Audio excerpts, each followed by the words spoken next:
Oke guys, jadi hari ini kan materi kita nih bakal tentang looking at learning nih. Jadi itu apa aja sih yang kita ketahui tentang looking at learning nih? Sebelum kita masuk ke diskusinya, mungkin kita baca modul aja kita sih. Bapak dulu gak sih?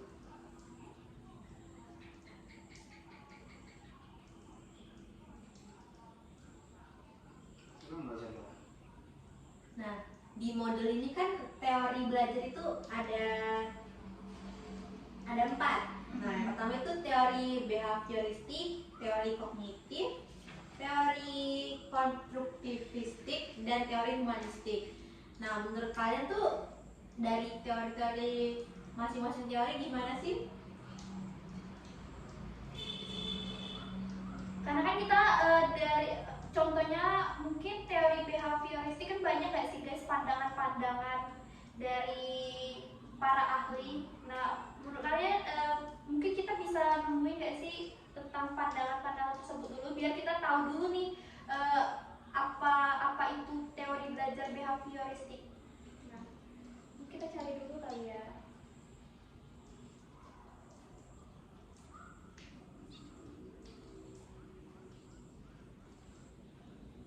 Nah, di sini ada teori dari Edward Lee Thorndike. Nah, Thorndike ini kenal dengan percobaannya dengan menggunakan kucing dan kotak puzzle. Ya. Dalam percobaannya, dia menempatkan kucing dalam kotak yang dilengkapi dengan peralatan tuas, pedal, dan knob yang akan memungkinkan kucing tersebut keluar dari kotak dan mendapatkan makanan yang ditempatkan tepat di luar pintu. Nah, untuk mendapat dari hasil eksperimennya itu, dia menemukan bahwa belajar adalah proses interaksi antara stimulus dan respon. Dari pengertian tersebut, dapat kita ketahui bahwa wujud tingkah laku bisa saja diamati atau tidak dapat diamati.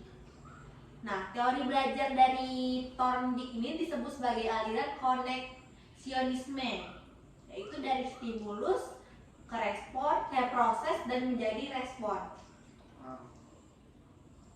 Selanjutnya itu ada teori dari John Broad Watson. Itu tuh dimana teori yang dikembangkan oleh Watson ialah conditioning. Teori conditioning berkesimpulan bahwa perilaku individu dapat dikondisikan.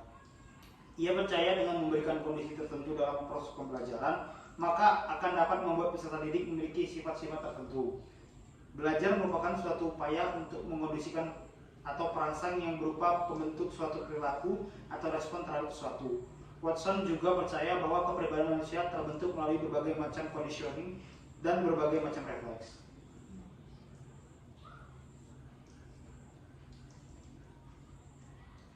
Nah, kayak tokoh behavioristik kayak kalian sebutin tadi tuh, ada juga nih yang dari Edwin Ray Guthrie. Ia juga menggunakan variabel hubungan stimulus dan respon kayak yang teori yang disebutkan tadi. Dan respon untuk menjelaskan terjadinya proses belajar tersebut. Namun, Guthrie mengemukakan bahwa stimulus itu tidak harus berhubungan dengan kebutuhan atau pemuasan biologis semata. Dijelaskannya bahwa hubungan hanya bersifat sementara. Jadi oleh sebab itu dalam kegiatan belajar peserta didik perlu seiring mungkin diberikan stimulus agar hubungan antara stimulus dan respon itu bersifat lebih tetap. Juga Guthrie mengemukakan agar respon yang muncul sifatnya lebih kuat bahkan menetap, maka diperlukan berbagai macam stimulus yang berhubungan dengan respon tersebut. Gitu guys. Mungkin contohnya kali ya, mungkin ada seorang anak laki-laki yang setiap kali pulang dari sekolah selalu meletakkan bajunya atau topinya di lantai. Biasa nggak sih kayak anak laki-laki, kayak bukan anak laki-laki aja deh, kayak anak perempuan juga kalau pulang sekolah tuh kayak ngeletakin bajunya atau topinya atau tasnya di lantai. Nah, kemudian tuh ibunya nih menyuruh agar baju atau topinya itu dipakai oleh anaknya lalu kembali keluar dan masuk rumah kembali sambil menggantung topi dan bajunya di tempat gantungannya. Setelah beberapa kali melakukan hal itu, respon menggantung topi dan baju menjadi terasosiasi dengan stimulus memasuki rumah. Jadi kita harus membiasakan anak dulu gitu loh, kayak hukumannya kayak ambil lagi bajunya, terus kayak keluar lagi, terus baru masuk lagi kayak gitu. Jadi dari teori yang dikemukakan oleh Guthrie gitu. Ini ada satu lagi teori dari Burnham, Frederick, Skinner. Nah, teori dari Skinner ini lebih mengungguli dari teori-teori yang kalian dapat tadi karena konsep-konsep lain yang ditemukan oleh para tokoh sebelumnya itu lebih mampu dia ulik. Ia mampu menjelaskan konsep belajar secara sederhana namun dapat menunjukkan konsep yang tentang belajar secara lebih komprehensif. Nah, menurut konsep dari Skinner ini, pada dasarnya stimulus-stimulus yang diberikan kepada seseorang akan saling berinteraksi dan interaksi antara stimulus-stimulus tersebut akan mempengaruhi bentuk respon yang akan diberikan. Demikian juga dengan respon yang dimunculkan ini pun akan mempunyai konsekuensi. Konsekuensi inilah yang pada gilirannya akan mempengaruhi atau menjadi pertimbangan munculnya perilaku. Oleh sebab itu, untuk memahami tingkah laku seseorang secara benar, perlu terlebih dahulu memahami hubungan antara stimulus satu dengan lainnya, serta memahami respon yang mungkin dimunculkan dan berbagai konsekuensi yang mungkin ditimbulkan sebagai akibat dari respon tersebut. Oke, kita kan udah tahu nggak sih jadinya tentang teori-teori belajar tadi. Jadi mungkin kita kan nanti sebagai guru pasti akan mengimplementasikan teori-teori belajar tadi ke peserta didik di sekolah dasar kan. Nah, menurut kalian apa sih? Kayaknya kita harus mencari deh apa aja implikasi tentang teori-teori tersebut nggak sih? Iya.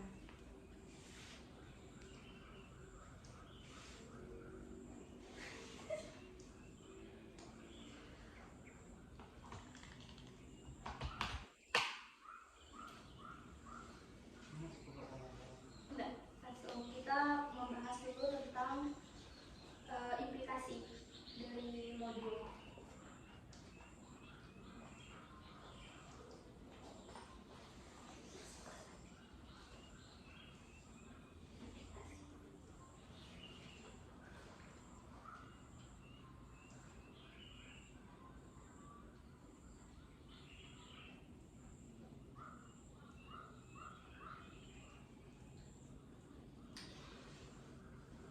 Yang pertama itu kan ada implikasi teori behavioristik dalam kegiatan pembelajaran. Nah, implikasi teori behavioristik dalam kegiatan pembelajaran itu tergantung dari beberapa hal.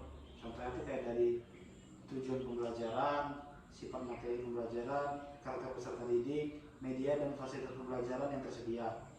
Pembelajaran dirancang untuk dilaksanakan berpijak pada teori behavioristik memandang bahwa pengetahuan adalah objek pasti, tetap, tidak berubah.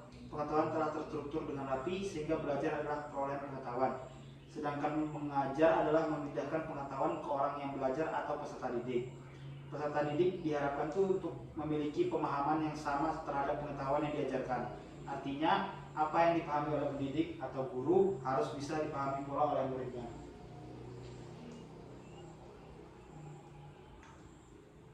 Mungkin sampai sini ada pertanyaan mungkin dari teman-teman.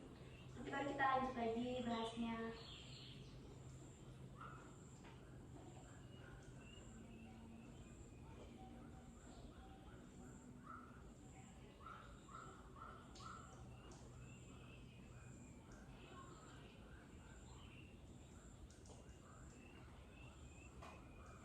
Nah, kan tadi kita baru membahas tentang teori behavioristik. Nah, menurut kalian tuh ada nggak sih pengaplikasiannya saat ini dari teori tersebut?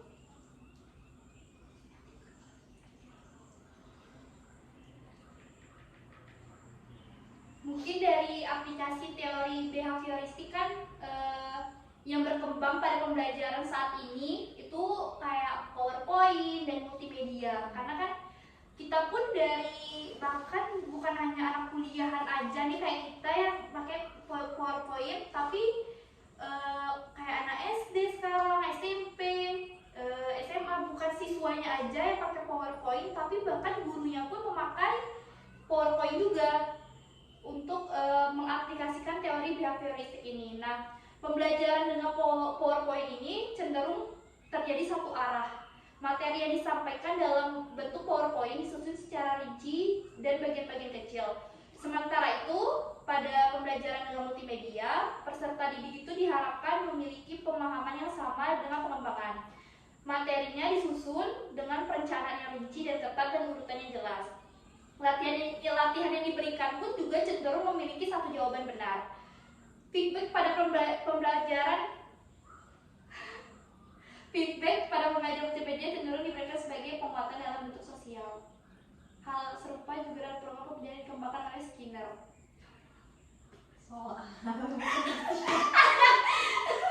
Agak kepotong guys. Pasti kok ada berkata. Iya kan Sudah berarti kan aku bilang tambahin be. Oh iya, sekarang kan PPT kayak gini gitu be. Tambahin Dre, dia dulu kamu.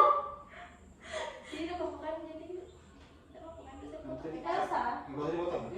Oh, benar gitu. Orang Iya, juga iya. bahas-bahas usah soal dipotong lah Teh. Terus jadi kita tuh kan iya sih, menurut aku setuju juga sih karena di pembelajaran zaman sekarang ini kan di zaman Gen Z yang sudah milenial Iya yang sih. melek akan teknologi itu harus lebih bervariasi sih, dimana PPT, PowerPoint itu kan menjadi hal umum dan lumrah di setiap tingkat pembelajaran.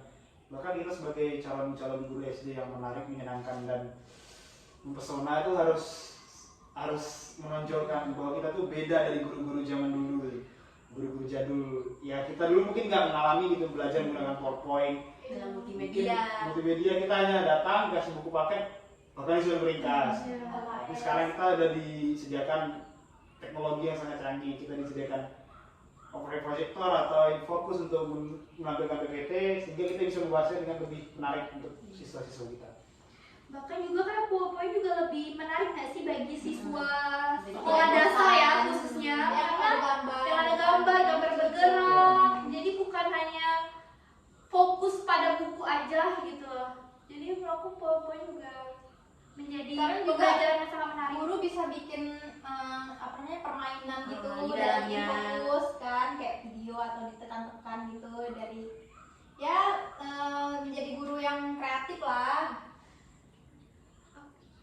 Mungkin kita lanjut bahas tentang modul tadi nggak sih guys? Oke. Tadi kan udah tuh tentang behavioristik nih. Mungkin selanjutnya kita bahas nih tentang teori belajar kognitif ya nggak sih?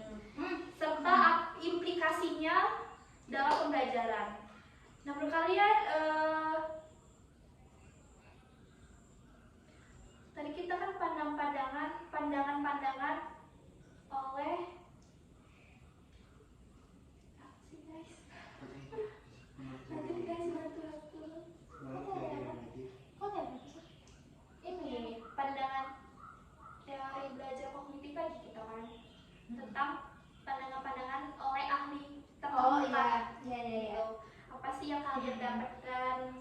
Tuh. Tapi sebelum itu kan berarti kan kalau di sini kan di model dijelaskan bahwa teori Iya. belajar kognitif lebih mementingkan proses belajar daripada hasil belajarnya.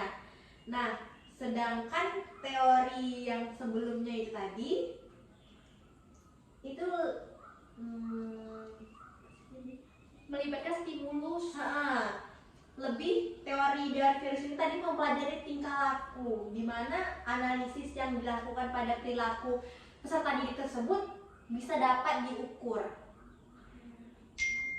Ini ada dari seorang ahli yang mengemukakan tentang teori kognitif dari Jean Piaget. Nah, dia bilang di sini perkembangan kognitif merupakan suatu proses genetik, yaitu suatu proses yang didasarkan atas mekanisme biologis perkembangan sistem syaraf. Dengan makin bertambahnya umur seseorang, maka makin komplekslah susunan sel syaraf dan makin meningkat pula kemampuannya.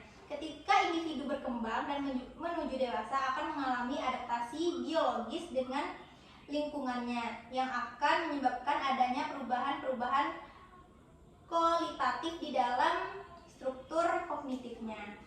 Nah, yang kedua itu ada tokoh yang bernama Jerome Bruner. Nah, Jerome Bruner ini mengembangkan teorinya yang disebut free discovery learning. Teori ini menjelaskan bahwa proses belajar akan berjalan dengan baik dan kreatif jika guru memberi kesempatan kepada peserta didik untuk menemukan suatu aturan, termasuk konsep, teori, definisi, dan sebagainya, melalui contoh-contoh yang menggambarkan aturan yang menjadi sumbernya. Peserta didik itu dibimbing secara induktif untuk mengetahui kebenaran umum. Pendekatan Bruner terhadap belajar didasarkan pada dua asumsi. Asumsi pertama itu perolehan pengetahuan merupakan suatu proses interaktif. Bruner percaya bahwa orang belajar berinteraksi dengan lingkungannya secara aktif. Perubahan tidak hanya terjadi pada lingkungan tetapi juga dalam orang itu sendiri. Asumsi kedua Bruner ialah orang mengkonstruksi pengetahuannya dengan menghubungkan informasi yang masuk dengan informasi yang disimpan sebelumnya.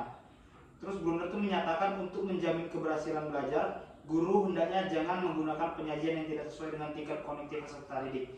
Jadi itu kayak guru tuh diminta untuk paham tentang kondisi peserta didiknya sih untuk melakukan pembelajaran itu. Terus menurut Bruner itu perkembangan kognitif seseorang terjadi melalui 3 tahap, yaitu ditentukan oleh caranya melihat lingkungan, yaitu eniktif, ikonik, dan simbolik. Ini aku temuin juga dari David Ausubel. Jadi beliau ini merupakan seorang ahli psikologi pendidikan yang memberikan penekanan pada belajar bermakna dan juga terkenal dengan teori bermaknanya. Nah, menurut Ausubel, peserta didik akan belajar baik jika isi pelajaran sebelumnya didefinisikan dan kemudian dipresentasikan dengan baik dan tepat kepada peserta didik. Dengan demikian, mempengaruhi pengaturan kemajuan belajar peserta didik. Gitu sih, guys. Oh, berarti gurunya harus menyampaikan, harus mempresentasikan terlebih dahulu. iya. Dan juga harus menyampaikan dengan tepat supaya peserta didiknya juga memahami apa yang disampaikan gurunya tersebut. Gitu.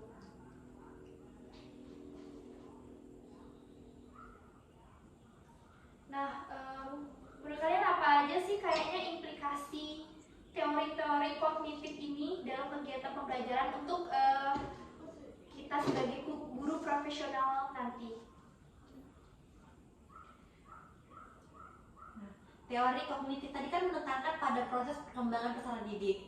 Jadi meskipun proses perkembangan peserta didik itu mengikuti aturan yang sama, namun kecepatan dan pertumbuhan dalam proses perkembangannya itu tiap peserta didik pasti beda-beda. Dalam proses pembelajaran, nah perbedaan kecepatan perkembangan ini mempengaruhi kecepatan belajar peserta didik. Oleh sebab itu, interaksi dalam bentuk diskusi tidak dapat dihindarkan. Jadi mau tidak mau, suka tidak suka, berarti kita harus melakukan diskusi saat proses pembelajaran. Entah itu diskusi sama guru atau mungkin diskusi per kelompok sama teman-temannya mungkin kali ya tentang pembelajaran tersebut.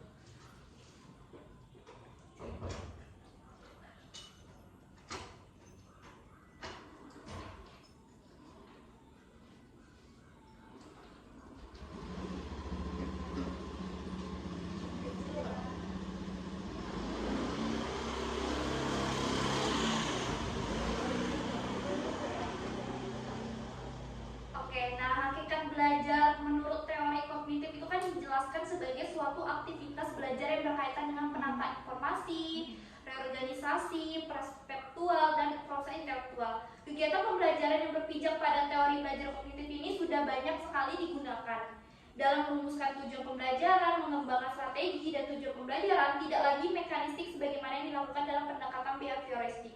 Kebebasan dan keterlibatan peserta didik secara aktif dalam proses belajar amat diperhitungkan agar belajar lebih bermakna bagi peserta didik.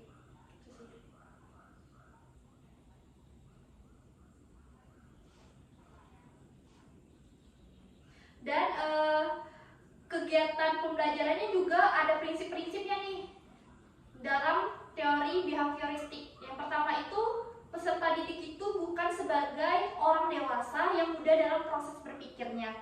Jadi kita harus pelan-pelan untuk memasukkan ilmu-ilmu itu kepada peserta didik. Terus juga mungkin anak usia para sekolah dan awal sekolah dasar akan dapat belajar dengan baik, terutama jika menggunakan benda-benda konkret. Jadi harus pakai benda-benda yang nyata gitu loh. Langsung bisa dilihat, terus bisa langsung mudah dipahami lah. Iya, media-media gitu kan. Menurut kalian gimana sih prinsip-prinsip yang lain? Terus Iya. keterlibatan peserta didik secara aktif dalam belajar amat dipentingkan. Karena tuh dengan mengaktifkan peserta didik, maka proses asimilasi dan akomodasi pengetahuan dan pengalaman dapat terjadi dengan baik. Jadi kayak anak tuh belajar dari pengetahuan langsung gitu, dari pengalaman dia sebelumnya, jadi dia dapat mengerti tentang materi-materi itu. Terus juga ada untuk menarik minat dan meningkatkan retensi belajar, perlu mengaitkan pengalaman atau informasi baru dengan struktur kognitif yang telah dimiliki si pelajar. Jadi kayak tadi tuh melalui pengalaman tadi, untuk menarik dia bikin lagi pengetahuan. Saya pengalaman kayak pernah nggak jatuh dari sepeda atau ke gunung misalnya, terus kita belajar tentang gunung. Jadi anak tuh lebih mudah menarik gitu. Iya, pengalaman.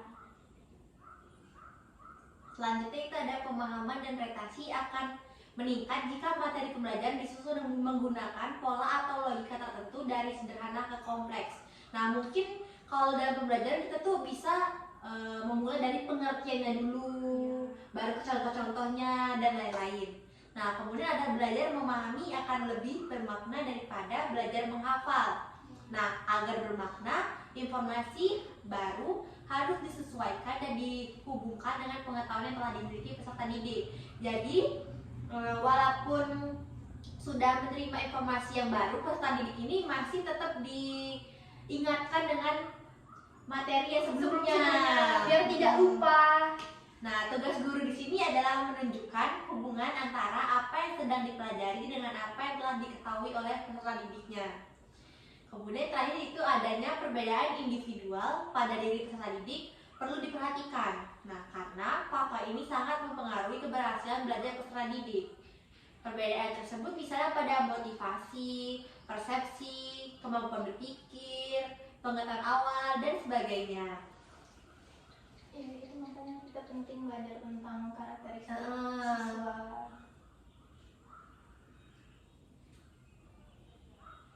Nah, mungkin sampai sini ada nggak pertanyaan-pertanyaan kalian yang pengen kalian tanya nih?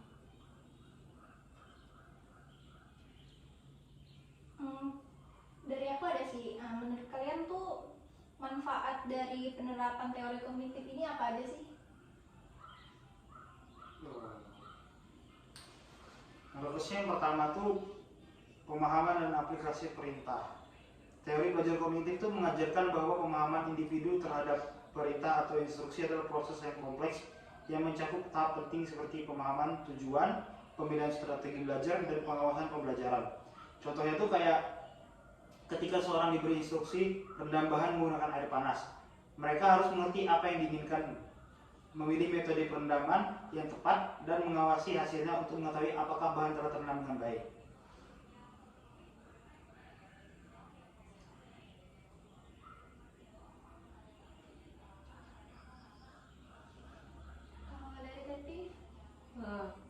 Di sini ada pembelajaran berbasis kompetensi. Nah, teori belajar kognitif kan membantu mengembangkan pembelajaran berbasis kompetensi yang mempertimbangkan peran kognitif dalam pembelajaran. Nah, contohnya di sini yaitu dalam mengajarkan kompetensi membuat kue. Mungkin kan bagi perempuan-perempuan peserta didik kita itu kan sering membantu ibunya membuat kue, tapi bukan hanya perempuan saja, mungkin laki-lakinya juga ada yang sering membantu ibunya. Nah, guru ini harus mempertimbangkan proses pemahaman, pemilihan strategi, dan pengawasan pembelajaran. Guru di sini bisa saja membuat soal-soal yang memerlukan siswa untuk menggunakan informasi dan keterampilan yang telah ia pelajari, seperti menentukan bahan yang akan digunakan, bahan yang dibutuhkan, membuat resepnya, dan mengawasi proses pembuatan kue.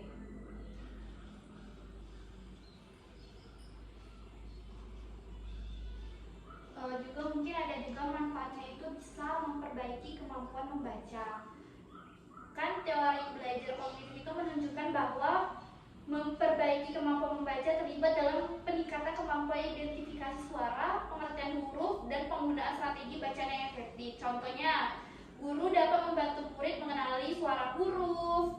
Kayak mungkin kita menampilkan video kayak nyanyian ABCD untuk pengenalan huruf, terus juga dan membaca mereka, dan mungkin kayak membaca secara bergantian, kayak membaca suatu teks misalnya, kayak nanti si A dulu yang baca alinea pertama, paragraf pertama, baru paragraf kedua nanti lanjutkan teman yang sebelahnya, kayak gitu. Lalu memperkenalkan strategi seperti membaca dari awal ke akhir dan mengerti arti kalimat. Jadi kayak definisi kalimat dan dari suatu teks gitu misalnya. Itu juga bisa itu sih manfaat dari penerapan teori kognitif gitu. Jadi manfaatnya tuh banyak banget ya dari penerapan teori kognitif.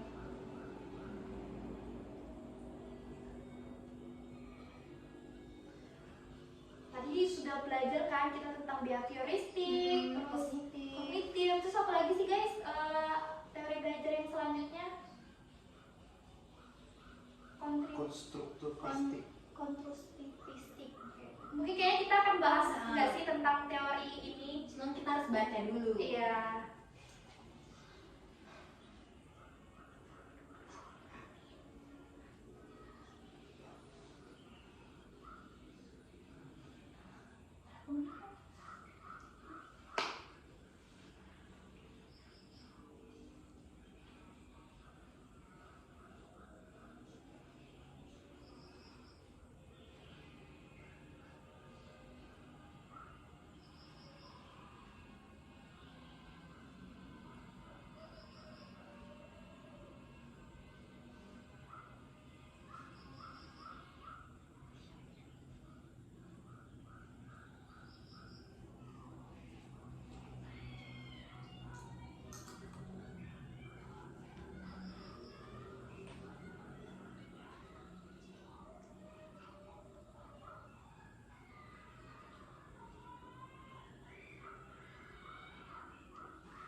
Nah, mungkin aku sudah mendapatkan tentang pandangan konstruktivistik. Jadi pandangan konstruktivistik mengemukakan bahwa lingkungan belajar itu sangat mendukung munculnya berbagai pandangan dan interpretasi terhadap realitas, konstruksi pengetahuan, serta aktivitas-aktivitas lain yang didasarkan pada pengalaman. Hal ini memunculkan pemikiran terhadap usaha mengevaluasi belajar konstruktivistik. Pandangan konstruktivistik mengemukakan bahwa realitas ada pada pikiran seseorang. Manusia mengkonstruksi dan menginterpretasikannya berdasarkan pengalamannya. Konstruktivistik mengarahkan perhatiannya pada bagaimana seseorang itu mengkonstruksi pengetahuan dari pengalamannya, struktur mental, dan keyakinan yang digunakan untuk menginterpretasikan objek dan peristiwa. Pandangan konstruktivistik mengakui bahwa pikiran adalah instrumen penting dalam menginterpretasikan kejadian, objek, pandangan terhadap dunia nyata, di mana interpretasi tersebut terdiri dari pengetahuan dasar manusia secara individual. Kalau aku dapat di sini salah satu pelopor dari teori konstruktivistik ini adalah Lev Vygotsky. Nah, Lev Vygotsky ini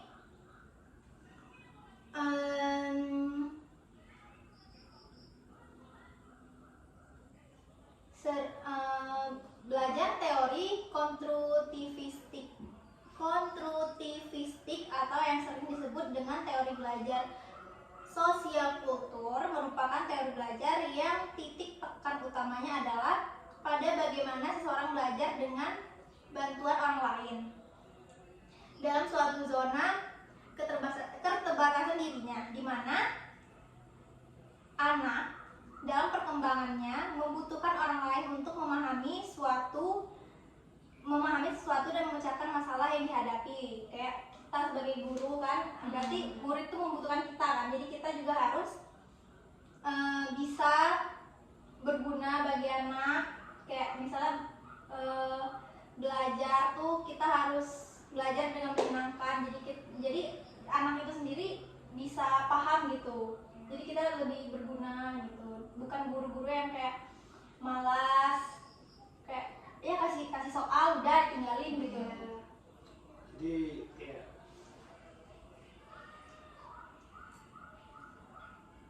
jadi menurut si Vygotsky ini, teori yang ini disebut juga teori konstruksi sosial ini menekankan bahwa integrasi manusia itu berasal dari masyarakat, lingkungan, dan budaya. Teori ini juga menegaskan bahwa perolehan kognitif individu itu terjadi pertama kali melalui interpersonal atau interaksi dalam lingkungan sosialnya. Jadi pengetahuan pertama yang dimiliki oleh anak itu mungkin kayak pengetahuan tentang lingkungan sekitar gitu, Lingkungan tempat keluarga dia juga. tinggal, keluarga gitu. Terus ada juga interpersonal, itu internalisasi yang terjadi dalam diri sendiri. Vygotsky berpendapat bahwa menggunakan alat berpikir akan menyebabkan terjadinya perkembangan kognitif dalam diri seseorang itu. Nah, kita sekarang kan udah tahu nih tentang teori belajar konstruktivistik. Mungkin kita berkalian apa sih implikasi teori ini untuk kita sebagai guru nanti gitu. Nah, sebelum ke implikasinya, tadi kan berarti teori belajar konstruktivistik itu berarti memahami belajar sebagai proses pembentukan. Nah, pembentukan pengetahuan ini, peserta didik ini sendiri, peserta didik tersebut berarti harus aktif selama kegiatan pembelajaran, aktif berpikir, menyusun konsep, dan memberi makna tentang hal-hal yang sedang dipelajari. Tetapi yang paling menentukan terwujudnya gejala belajar adalah niat belajar dari peserta didik itu sendiri. Jadi kita tidak di sini sebagai calon pendidik tidak bisa kayak memberikan materi, tapi siswanya tersebut seakan-akan tidak mau gitu. Jadi dalam diri siswa tersebut harus ditanamkan dulu kayak keinginan belajar. Terus implikasinya dalam pembelajaran.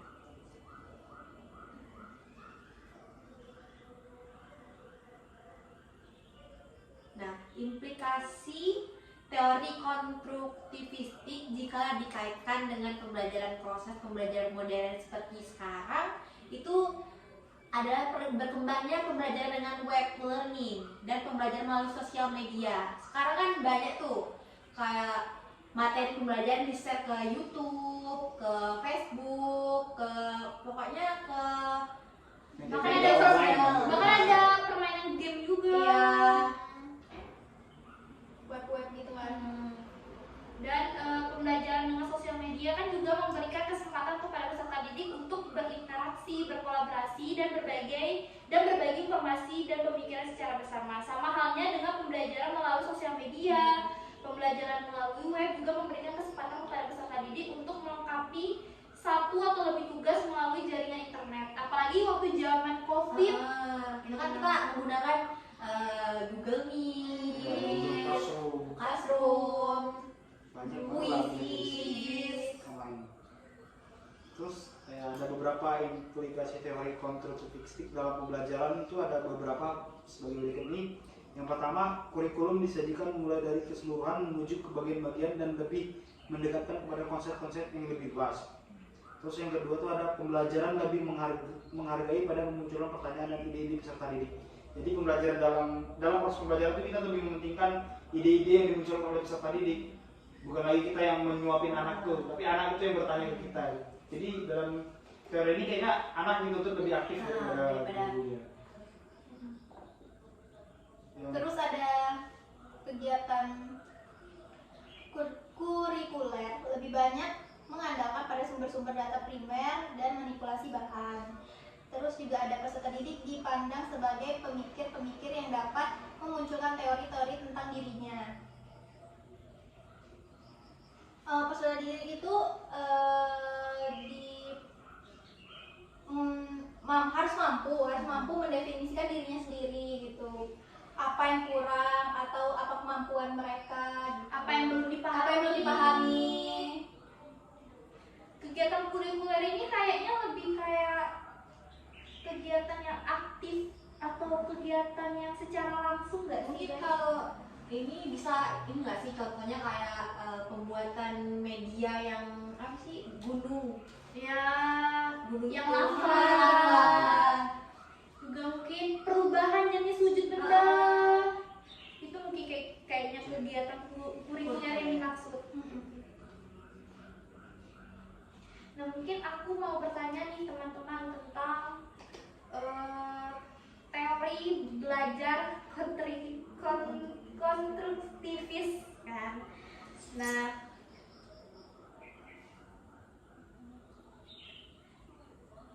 bagaimana sih penerapan teori belajar konstruktivis yang kita ketahui tadi itu mempengaruhi pendekatan pengajaran bagi seorang guru?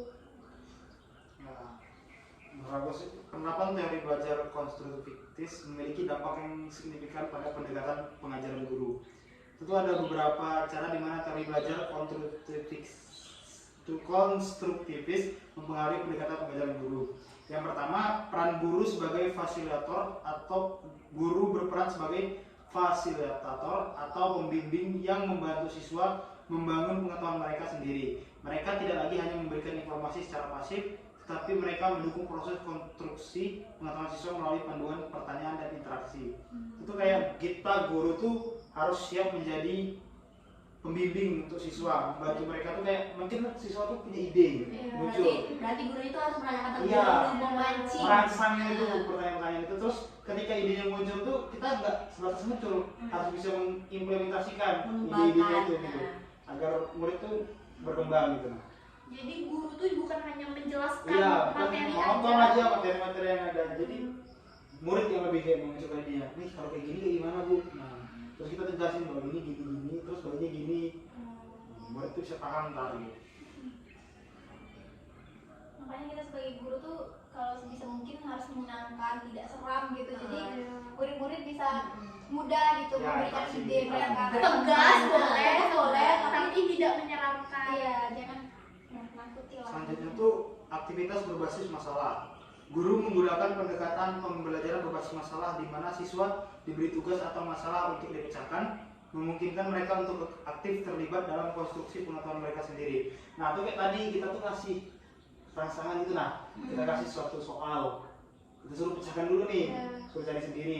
Ntar kalau udah ketemu sebagaimana dia ketemunya, nggak usah sampai benar, ya seberapa dia dapat lah, baru dari situ kita nanti bantu menjelaskan selanjutnya gitu. Selanjutnya mungkin ditambahin yang lain. Nah, selanjutnya itu ada kolaborasi dan diskusi. Guru mendorong kolaborasi antara siswa dan memfasilitasi diskusi yang memungkinkan mereka untuk berbagi ide, berpikir kritis, dan membangun pemahaman bersama tentang topik pembelajaran. Nah, kolaborasi dan diskusi ini menurutku sangat penting ya di ini, karena kan kalau kita tuh kadang siswa takut mengeluarkan pendapatnya ke guru. Dia lebih leluasa kalau bersama teman-temannya, ngobrol sama temannya, membahas materi gitu. Jadi pendekatan kolaborasi dan diskusi ini sangat penting.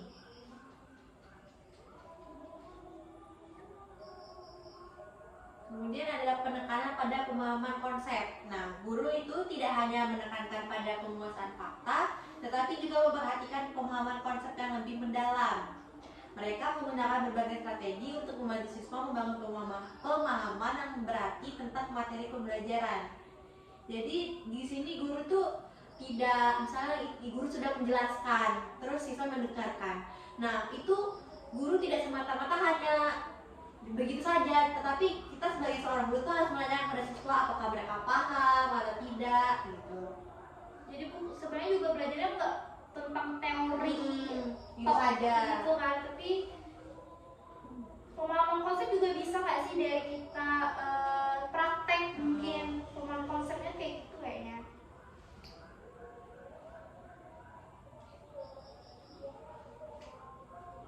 Nah, di sini itu praktik itu sangat cocok banget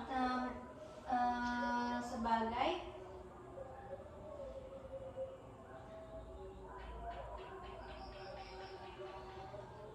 dampak yang signifikan pada pendekatan mengajar guru, yaitu penggunaan sumber daya diversifikasi. Nah, guru memanfaatkan berbagai sumber daya dan metode pengajaran untuk mendukung pembelajaran konstruktivis, termasuk buku teks, materi, multimedia, eksperimen, dan praktik tadi. Terus ada evaluasi formatif. Guru menggunakan evaluasi formatif secara terus-menerus untuk memantau pemahaman siswa dan memberikan umpan balik yang sesuai. Mereka mengubah pendekatan pembelajaran mereka sesuai dengan kebutuhan individu siswa untuk memfasilitasi proses konstruksi pengetahuan yang efektif. Lalu ada lingkungan pembelajaran yang terbuka. Guru menciptakan lingkungan pembelajaran yang terbuka dan mendukung di mana siswa mereka nyaman untuk bereksperimen, kayak ya belajar itu nggak harus di kelas lah ya, bisa di luar juga gitu. Pokoknya di tempat-tempat yang senyaman mereka lah gitu. Terus ada penerapan teori belajar konstruktivis. Ini mendorong guru untuk mengubah peran mereka dari mengajar yang pusatnya pada guru menjadi fasilitator pembelajaran yang mendukung siswa dalam memahami mereka sendiri dalam materi belajar. Oh, berarti jadi berdasarkan penerapan teori belajar konstruktivis ini bisa mendorong guru untuk mengubah peran mereka dari pengajar yang pusatnya pada guru menjadi fasilitator pembelajaran yang mendukung siswa dalam membangun pemahaman mereka sendiri tentang materi belajar. Berarti peran guru atau peran kita sebagai guru nanti juga bukan semata-mata hanya mengajarkan teori atau iya, tapi juga bisa menjadi tempat yang nyaman juga bagi siswa untuk bertanya apa yang mereka belum pahami. Kita lagi nggak sih tentang bahas Teori belajar Nah, saya ada humanistik. teori yang saya itu ada teori belajar humanistik. Nah, teori dalam pelaksanaannya, teori humanistik ini antara lain tampak juga dalam pendekatan belajar yang dikemukakan oleh Ausubel. Pandangannya tentang pembelajaran bermakna atau meaningful learning, yaitu juga tergolong dalam aliran kognitif. Ini mengatakan bahwa belajar merupakan asimilasi bermakna. Materi yang dipelajari diasimilasikan dan dihubungkan dengan pengetahuan yang telah dimiliki sebelumnya. Jadi itu kayak materi yang dipelajari sebelumnya itu pasti selalu ada kaitan dengan materi selanjutnya yang dipelajari oleh siswa gitu. Pemahaman terhadap belajar yang diidealkan menjadikan teori humanistik dapat memanfaatkan teori belajar apapun asal tujuannya untuk memanusiakan manusia. Hal ini menjadikan teori humanistik bersifat sangat elektik. Tidak dapat disangkal lagi bahwa setiap pendirian atau pendekatan belajar tertentu akan ada kebaikan dan ada pula kelemahannya. Oh, berarti inti dari pembelajaran humanistik tadi berarti bagaimana memanusiakan peserta didik dan membuat proses pembelajaran yang lebih menyenangkan bagi mereka.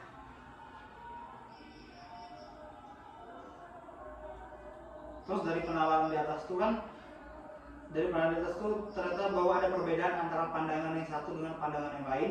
Seringkali itu hanya timbul karena perbedaan sudut pandang semata, atau kadang-kadang hanya perbedaan eksekusi. Jadi keterangan atau pandangan yang berbeda itu hanyalah keterangan mengenai hal yang satu dan sama dipandang dari sudut yang berlainan.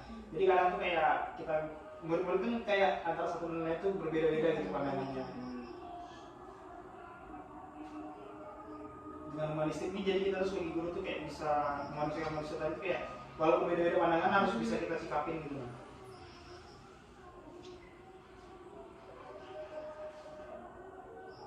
kan banyak tokoh penganut aliran humanistik, diantaranya ada Kolb yang terkenal dengan belajar 4 tahap, Haney dan Mumford dengan pembagian tentang macam-macam peserta didik, Habermas dengan 3 macam tipe belajar, serta Bloom dan Warwood yang terkenal dengan taksonomi Bloom. Nah, yang pertama itu kita bahas dulu adalah pandangan dari David Kolb tentang belajar. Nah, Kolb sendiri membagikan tahap pembelajaran menjadi 4 tahap, yaitu pengalaman konkret. Nah, pada tahap ini peserta didik Peristiwa belajar adalah seorang mampu atau dapat mengalami suatu peristiwa atau suatu kejadian sebagaimana adanya.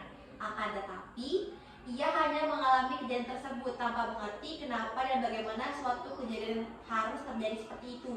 Nah, misalnya tuh kejadian peristiwa gunung meletus. Nah, siswa itu hanya tahu saja gunungnya nanti akan meletus, tanpa tahu apa sih Nah, kemudian yang kedua ada pengamatan aktif dan relaktif, bahwa seseorang makin lama akan semakin mampu melakukan observasi secara aktif terhadap peristiwa yang dialaminya.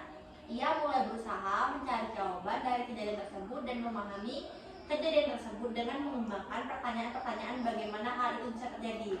Nah, mungkin dari kejadian tadi, contohnya kan ke gunung, nanti sisanya itu bisa saja menanyakan kayak, mengapa sih ibu bisa gini, mengapa sih ibu, apa sih yang menyebabkan hal tersebut terjadi. Nah gitu. Selanjutnya itu yang ketiga adalah konseptualisasi. Peristiwa belajar adalah seseorang sudah mulai berupaya untuk membuat abstraksi, mengembangkan suatu teori, konsep atau hukum dan prosedur tentang sesuatu yang menjadi objek perhatiannya. Nah, pada tahap ini tuh peserta didik mampu membuat peraturan umum dari berbagai contoh kejadian yang meskipun berbeda-beda tetapi mempunyai landasan yang sama. Nah, yang terakhir yaitu ada eksperimen aktif. Peristiwa belajar adalah melakukan eksperimentasi secara aktif. Pada tahap ini, seseorang sudah mampu mengaplikasikan konsep-konsep, teori-teori, atau aturan-aturan ke dalam situasi nyata. Nah, mungkin tadi kan bisa saja kan dari yang peristiwa gunung meletus tadi kita membuat praktek dari apa sih itu, lava, gitu-gitu. Lalu ada berdasarkan teori Kolb-Hani dan Mumford menggolongkan peserta didik keempat tipe. Nah, itu ada pertama itu peserta didik tipe aktivis, yaitu peserta didik yang cenderung melibatkan diri pada dan berpartisipasi aktif dengan berbagai kegiatan dengan tujuan mendapatkan pengalaman-pengalaman baru. Mungkin ada sebagian peserta didik yang senang kan kayak aktif gitu, belajar, senang dengan kegiatan-kegiatan baru.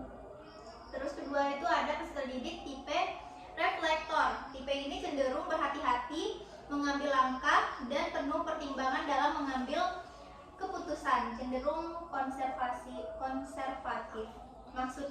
Maksudnya mereka sangat mempertimbangkan baik buruk dan untung rugi, selalu memperhitungkan dan cermat dalam memutuskan sesuatu. Lalu ketiga itu ada peserta didik tipe teoris. Tipe ini biasanya sangat kritis, suka menganalisis, selalu berpikir rasional menggunakan penalarannya. Lalu yang terakhir itu ada peserta didik tipe pragmatik. Tipe ini menaruh perhatian dasar terhadap aspek-aspek praktis dalam segala hal. Mereka tidak suka bertele-tele dalam membahas aspek teoristik filosofis dari sesuatu. Bagi mereka sesuatu dikatakan ada gunanya dan baik jika bisa dipraktikkan. Yang ketiga ada pandangan dari Jürgen Habermas terhadap belajar. Menurut Habermas, belajar sangat dipengaruhi oleh interaksi baik lingkungan ataupun dengan sesama. Habermas membagi 3 macam tipe belajar. Yang pertama itu adalah technical learning. Peserta didik belajar berinteraksi dengan alam sekelilingnya, pengetahuan dan keterampilan apa yang dibutuhkan dan perlu dipelajari agar mereka dapat menguasai dan mengelola lingkungan dalam sekitarnya dengan baik. Oleh sebab itu, ilmu alam atau sains amat dipentingkan dalam belajar teknis. Contohnya itu kayak kita sebagai guru tuh mengajak siswa-siswa atau murid-murid itu untuk belajar terjun langsung ke alam, praktiknya langsung ke alam benar. Kita misalnya mempelajari tentang bentuk-bentuk daun, kita bawa mereka keluar ke taman, kita tunjukin langsung bentuk daun itu bagaimana aja gitu. Mungkin siswa lebih tertarik dengan cara belajar seperti itu. Terus yang ketiga itu ada emancipatory learning. Belajar emancipatorius menekankan upaya agar seseorang mencapai suatu pemahaman dan kesadaran yang tinggi akan terjadinya perubahan atau transformasi budaya dalam lingkungan sosialnya. Dengan pengertian demikian, maka dibutuhkan pengetahuan dan keterampilan serta sikap yang benar untuk mendukung terjadinya transformasi kultural tersebut. Itu kayak kita tuh bisa memberikan pengetahuan tentang transformasi budaya kepada siswa-siswa kita, terus budaya apa aja sih yang boleh kita terima, yang boleh kita saring, yang baik-baiknya. Kan sekarang kayak masuknya budaya dari luar ke kita tuh gampang gitu. Kayak dari budaya asing ke budaya Indonesia. Contohnya mungkin anak-anak sekarang ini banyak yang kena. Ya, foto dari style fashion aja kayak pakai crop top atau apa. Ukuran budaya Indonesia kan kurang sopan. Nah itu aja sih. Ini juga bahasa-bahasa Bahasa-bahasa, ya. Karena sekarang kan apa ya, tiap peserta didik itu pasti punya handphone. Iya. Nah dari situlah nanti kan melihat tanpa menyaring terlebih dahulu. Nah itulah peran kita sebagai guru itu untuk membantu mereka bagaimana sih cara menyaring budaya mana yang perlu kita ambil, budaya yang perlu kita singkirkan. Mungkin selanjutnya ada nih pandangan dari Benjamin Samuel Bloom dan David Caldwell. Bloom dan Caldwell menekankan perhatiannya pada apa yang mesti dikuasai individu sebagai tujuan belajar setelah melalui peristiwa-peristiwa belajar. Nah, tujuan belajar yang dikemukakannya dirangkum dalam 3 kawasan yang biasa disebut dengan taksonomi Bloom. Nah, secara ringkas, taksonomi Bloom itu yang pertama ada kawasan kognitif.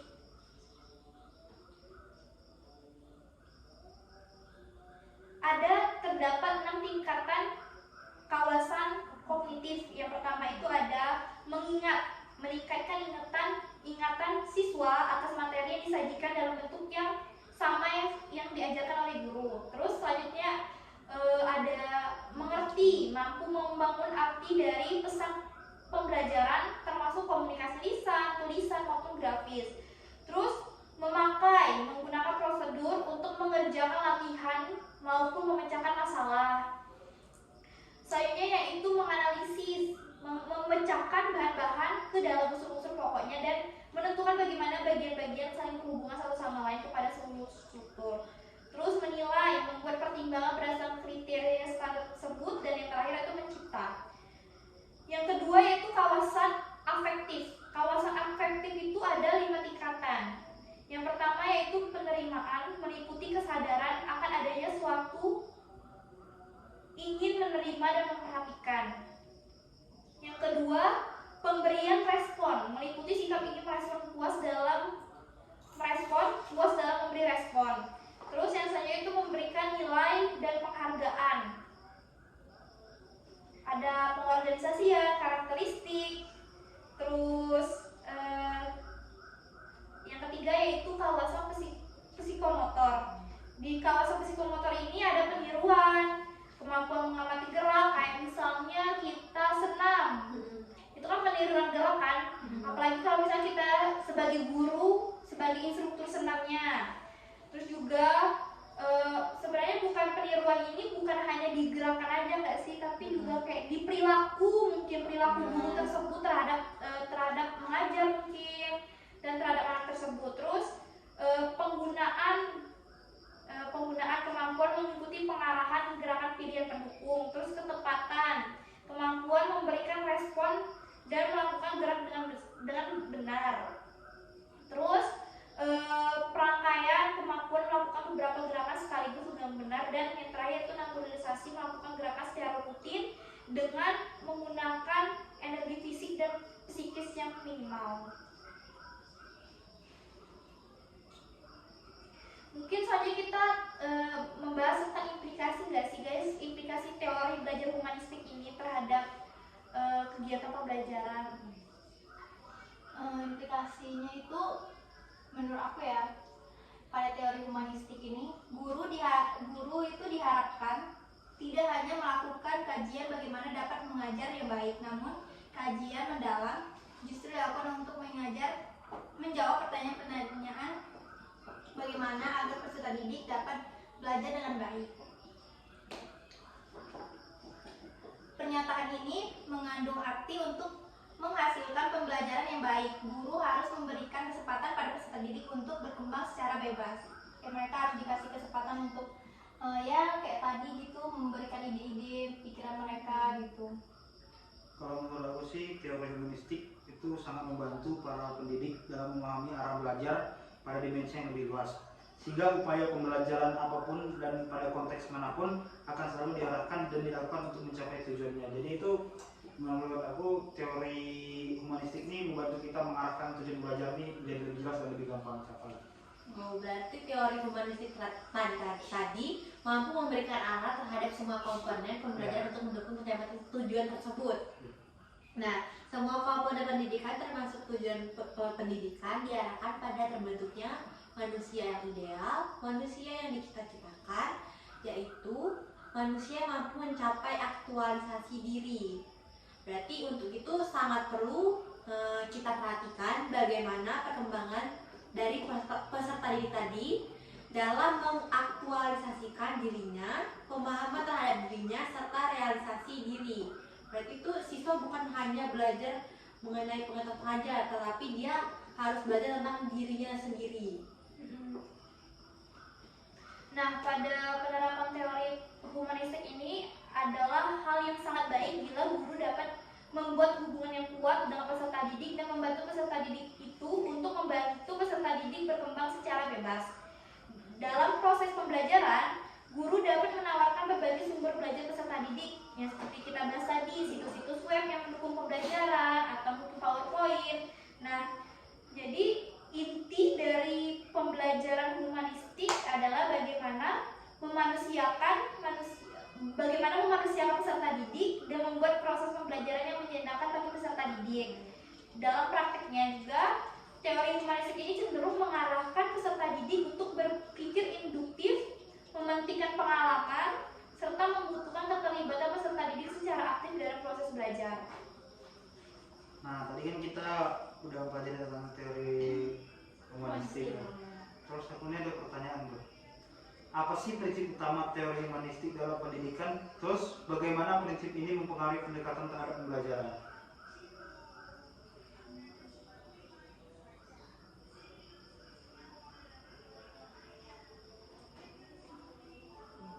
Nah, prinsip utama dari teori humanistik dalam pendidikan yaitu bahwa setiap individu memiliki kebutuhan untuk aktualisasi diri atau untuk mencapai potensi penuhnya sebagai manusia. Prinsip ini mempengaruhi pendekatan terhadap pembelajaran dengan menekankan pada penghargaan terhadap individu, pertumbuhan pribadi, dan otonomi siswa. Jadi tuh siswa jika melakukan sesuatu itu biasanya tuh siswa sangat suka sekali akan penghargaan. Bukan hanya penghargaan seperti hadiah kayak uang, trofi, medali, mungkin dengan pujian juga bisa. Nah, dalam konteks ini, pendekatan pembelajaran berfokus pada memfasilitasi eksplorasi, kreativitas, dan tanggung jawab siswa terhadap proses belajar mereka sendiri. Guru di sini berperan sebagai fasilitator, membantu siswa dalam mencapai tujuan pembelajaran mereka dan mengembangkan kemandirian serta kesadaran diri. Seperti itu. Gimana, Andre? Ya, jadi kan ngerti. Jadi kita sebagai guru itu menjadi fasilitator untuk membimbing yang membantu siswa mencapai tujuan pembelajarannya. Iya sih. Jadi dari masing-masing dari keempat teori tadi memiliki pendapat yang berbeda-beda ya. Tapi dari keempatnya itu tetap aja intinya kita tuh sebagai guru harus menjadi guru yang menyenangkan, terus Mempesona, super super cerdas. cerdas. Nah, kita harus 3S, super cerdas, super mempesona, super menyenangkan. Jadi kita juga harus mengetahui, sebenarnya sangat penting ya dalam mengetahui pembelajaran yang akan dilakukan oleh peserta didik. Nah, sebelumnya kita sudah belajar tuh karakteristik peserta didik, jadi kan kita juga harus belajar tentang bagaimana sih kegiatan pembelajaran itu. Gitu. Dan juga mungkin perbedaan tentang teori kan tadi teori belajar behavioristik kan tentang perubahan tingkah laku, terus kalau teori belajar kognitif juga tentang perubahan persepsi dan pemahaman yang tidak selalu berbentuk tingkah laku. Terus kalau tadi konstruktivis tentang mengemukakan bahwa belajar merupakan usaha pemberian makna oleh peserta didik kepada pengalamannya, mungkin yang stimulus tadi. Terus yang terakhir kita belajar tentang humanistik. Nah, kalau tadi humanistik kan tentang memanusiakan Peserta peserta didik, didik. sehingga kegiatan pembelajaran lebih menyenangkan. Jadi balik lagi nih ke guru tadi mau memakai Teori yang mana? teori belajar yang mana, karena semua teori menarik sih, menarik. Lah, jadi Nah ya, jadi mungkin seperti itu ya.